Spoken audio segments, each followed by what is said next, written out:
What makes someone instantly unattractive in your eyes? Lack of personal hygiene. Long time ago, I met this girl at a bar. She was super cute. She was super hot. We had great chemistry. Bar got more crowded. Bar got more louder. Couldn't hear her as well, so we had to talk closer.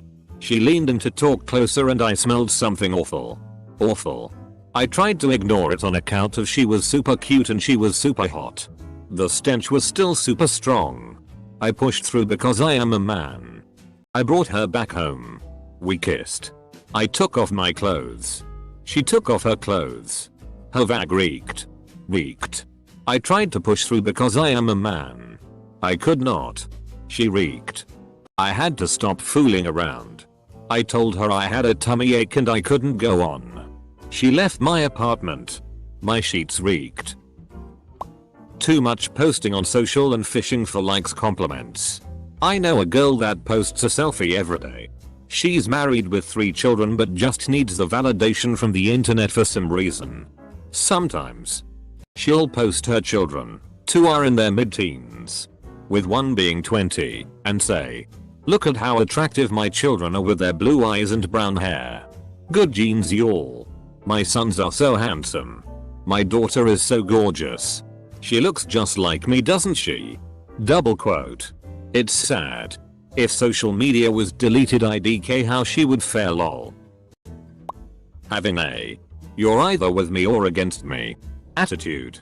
I've never met someone that conducts themselves like that who also aren't toxic in many other ways. My girlfriend has a roommate who does this. I don't care. I'll get what I want.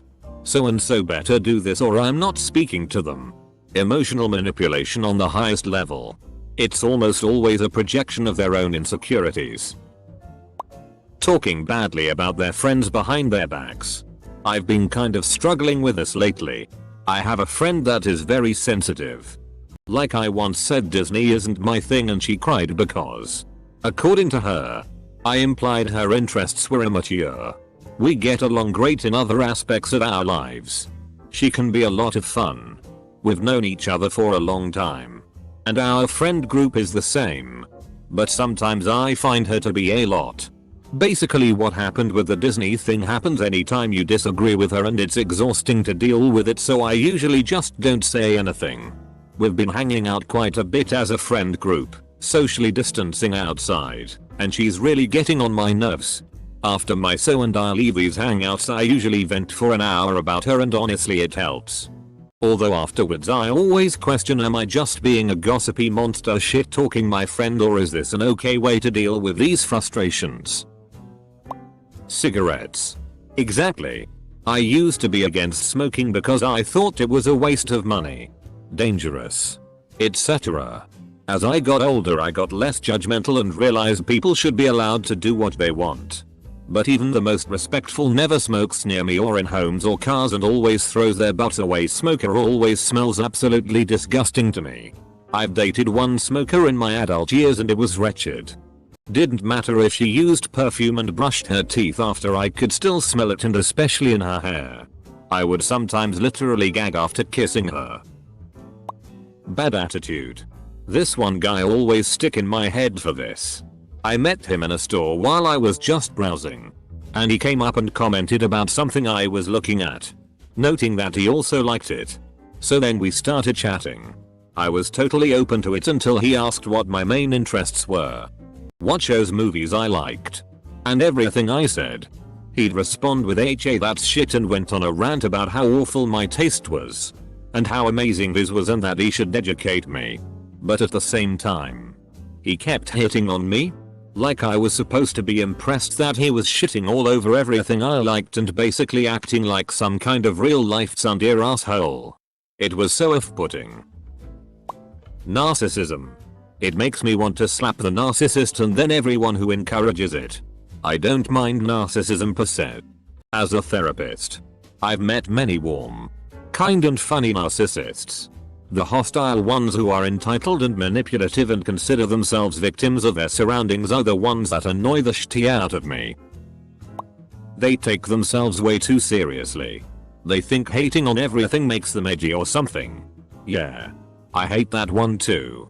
They're also the type of person to put something down before even trying it. I don't have to try it to know it's stupid. Well, you've already decided you don't like it because you're certainly not going to admit you were wrong in your preconceived opinion. Lack of curiosity. Rudeness. Smugness, and most of all, ignorant people who won't listen to the other side. When you realize that they only care about themselves and not other people. I was with a guy once that was on the whole shy, sweet and modest. One day we were walking through the city and passed a homeless man with a cup for coins. This sweet guy opened his mouth and all this awful, far-right crap came out. Homeless people are societal cancer. Why can't I just walk down the street without being harassed, etc.? Decided then and there that it was over. Told him that was really big talk from someone whose mother still changes his sheets and gives him money to socialize.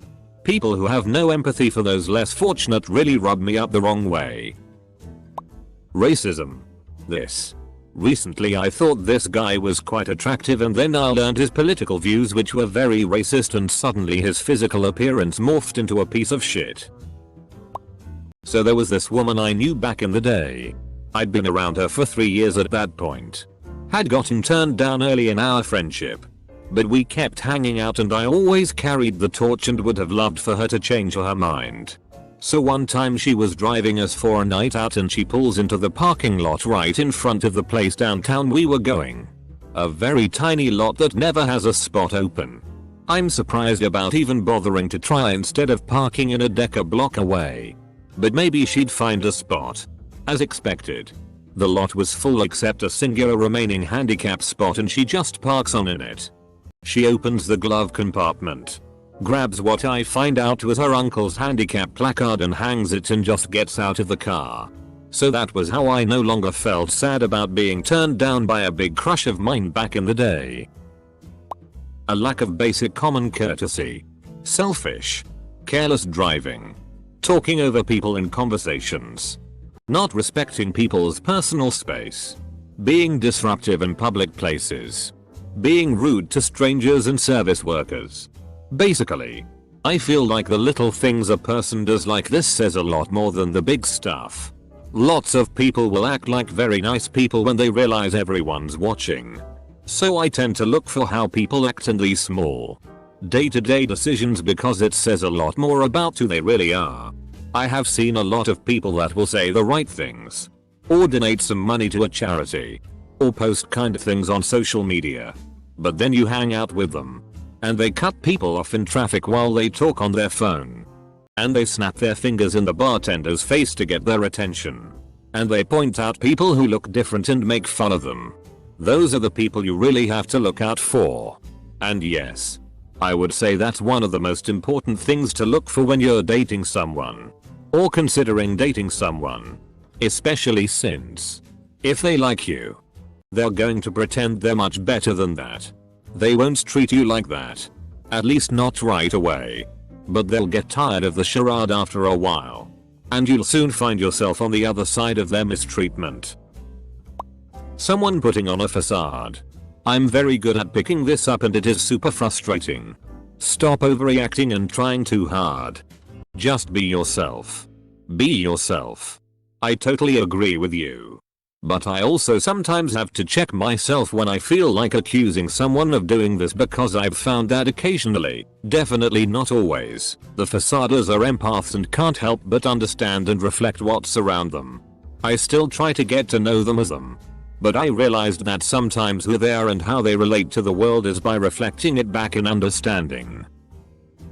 Maybe this is a more common issue because I'm still a young adult, but people that feel the need to be overly edgy. All their jokes need to be as offensive as possible.